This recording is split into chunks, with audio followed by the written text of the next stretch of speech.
Primary school रे थिले आज ताकर चाकरी आम गुचागुड़ार शेष होगा जो आज आम गाँ छाड़ी चाकरी जाऊँच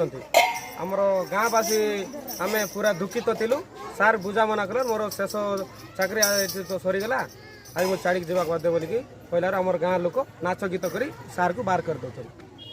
मु रिटायर्ड हो गले भी बहुत खुशी अच्छी कारण बहु 38 वर्ष चाकरी करी बहु जगार मु कार्य करी आसिली किंतु मो शेष जीवन में आपणकर ये गुचागुड़ा ग्रामर लोक मैंने एत स्नेहानुभूति दे पिलाମାନଙ୍କୁ पठे विद्यालय प्रति योगदान दे सब मीटिंग रे मत उत्साहित करी थिबारु मु राज्य पुरस्कार मुख्यमंत्री पुरस्कार पाई से मु बहुत गर्वित मु आनंदर सहित ये विद्यालय विदाय नेउछि एवं मु आशीर्वाद करुछि ए गाँर उत्तरोत्तर उन्नति। Thank you sir. बहुत दुखर कथा।